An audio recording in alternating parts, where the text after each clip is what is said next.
ഉപേക്ഷിക്കാത്ത ദൈവം. 9-ാം സങ്കീർത്തനത്തിന്റെ 10-ാമത്തെ വാക്യം. ദൈവമേ, നിന്റെ നാമത്തെ അറിയുന്നവർ നിങ്കിൽ ആശ്രയിക്കും. യഹോവേ, നിന്നെ അന്വേഷിക്കുന്നവരെ നീ ഉപേക്ഷിക്കുന്നില്ലല്ലോ. യഹോവേ, നിന്നെ അന്വേഷിക്കുന്നവരെ നീ ഉപേക്ഷിക്കുന്നില്ലല്ലോ. ഇന്ന് രാവിലെ 10 പ്രാവശ്യം പറയുക, കർത്താവേ, അങ്ങയെ അന്വേഷിക്കുന്നവരെ അങ്ങ് ഉപേക്ഷിക്കുന്നില്ലല്ലോ. സർവശക്തനെ, അങ്ങയെ അന്വേഷിക്കുന്നവരെ അങ്ങ് ഉപേക്ഷിക്കുന്നില്ലല്ലോ. സ്നേഹവാനേ, അങ്ങയെ അന്വേഷിക്കുന്നവരെ അങ്ങ് ഉപേക്ഷിക്കുന്നില്ലല്ലോ. അതോടൊപ്പം ഇതും കൂടെ പറയാം, കർത്താവേ, ഞാൻ നിന്നെ അന്വേഷിക്കും. അന്വേഷിക്കുന്നതിനെ കുറിച്ച് ദൈവവചനം നമുക്ക് തരുന്ന വെളിപ്പാട് വളരെ വളരെ വിശാലമാണ്. യഹോവയെ കണ്ടെത്താവുന്ന കാലത്ത് അവനെ അന്വേഷിക്കുവീൻ എന്ന് യെശയ്യാവ് 55 പറയുന്നു. അതിന്റെ അർത്ഥം എന്താണ്? നിനക്ക് സുബോധമുള്ള സമയത്ത്, ആരോഗ്യമുള്ള സമയത്ത്, യാത്ര ചെയ്യാൻ കഴിയുന്ന സമയത്ത് നീ ദൈവത്തെ അന്വേഷിച്ചില്ല.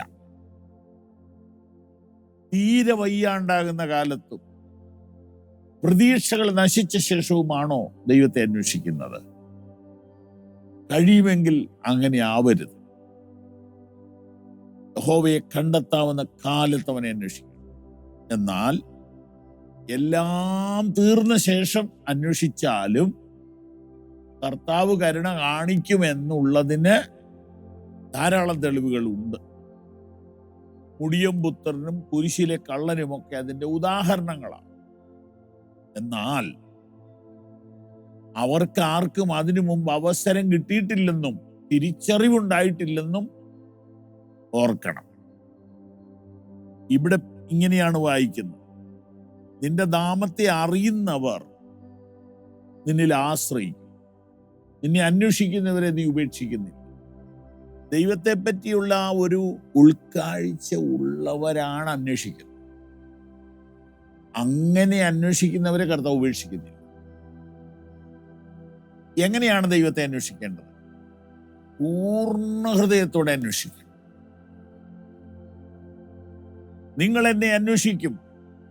പൂർണ്ണ ഹൃദയത്തോടെ അന്വേഷിക്കുമ്പോൾ നിങ്ങൾ എന്നെ കണ്ടെത്തും. നിങ്ങൾ എന്നെ കണ്ടെത്തുവാൻ ഞാൻ സഹായിക്കും. അപ്പോൾ ദൈവത്തെ അന്വേഷിക്കേണ്ടത് എങ്ങനെയാണ്? പൂർണ്ണ ഹൃദയത്തോടെ അന്വേഷിക്കണം.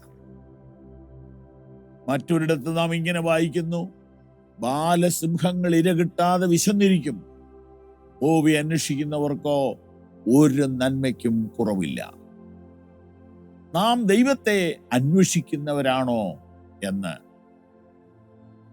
ഒന്നുകൂടെ നന്നായി പരിശോധിക്കണം.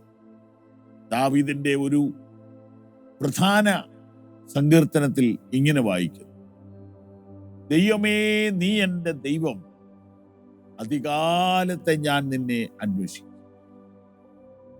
വെള്ളമില്ലാതെ ഉണങ്ങി വരണ്ട ദേശത്ത് എൻ്റെ ഉള്ളം നിനക്കായി കാംക്ഷിക്കുന്നു, ദാഹിക്കും. ദൈവമേ, നീ എൻ്റെ ദൈവം, അതികാലത്തെ, ഏർലി ഇൻ ദ മോർണിംഗ് ഞാൻ നിന്നെ അന്വേഷിക്കും. ദൈവത്തെ അന്വേഷിക്കേണ്ടത് അതികാലത്തെയാണ്. ഇപ്പോൾ നമ്മൾ അതികാലത്തെയാണ് ഈ വചനപ്രഭാതവുമായിട്ട് വന്നിരിക്കുന്നത്.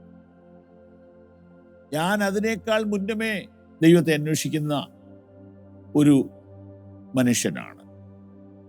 മിക്കവാറും ദിവസങ്ങളിൽ വെളുപ്പിനെ 3 മണിക്ക് ഞാൻ ദൈവത്തെ അന്വേഷിക്കാൻ തുടങ്ങും.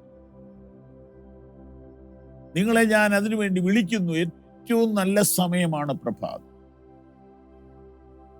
അവൻ അടുത്തിരിക്കുമ്പോൾ അവനെ വിളിച്ചപേക്ഷിക്കുകയും അവനെ അന്വേഷിക്കുന്നവർക്ക് ഒരു നന്മയ്ക്കും കുറവ്. മറ്റൊരിടത്ത് നാം ഇങ്ങനെ വായിക്കുന്നു, മുന്നമേ ദൈവത്തിന്റെ രാജ്യവും നീതിയും അന്വേഷിക്കുകയും അതോടുകൂടെ ഇതൊക്കെയും നിങ്ങൾക്ക് ലഭിക്കും. എന്ത് തിന്നും, എന്തു കുടിക്കും, എന്തുടുക്കുമെന്ന് നിങ്ങൾ വ്യാകുലപ്പെടരുത്. അതൊക്കെ ജാതികൾ അന്വേഷിക്കുന്നു. മുന്നമേ ദൈവത്തിന്റെ രാജ്യവും നീതിയും അന്വേഷിക്കുകയും അതോടുകൂടെ ഇതൊക്കെയും നിങ്ങൾക്ക് ലഭിക്കും. ആകയാൽ ദൈവത്തെ അന്വേഷിക്കുന്നവരുടെ കൂട്ടത്തിൽ നിങ്ങളുണ്ടാകും എന്ന് ഞാൻ പ്രതീക്ഷിക്കട്ടെ. God bless you. ഈ സന്ദേശങ്ങൾ നിങ്ങൾക്ക് തുടർച്ചയായി ലഭിക്കുവാൻ പവർ വിഷൻ ടിവിയുടെ സാമൂഹിക മാധ്യമങ്ങൾ സന്ദർശിക്കുക.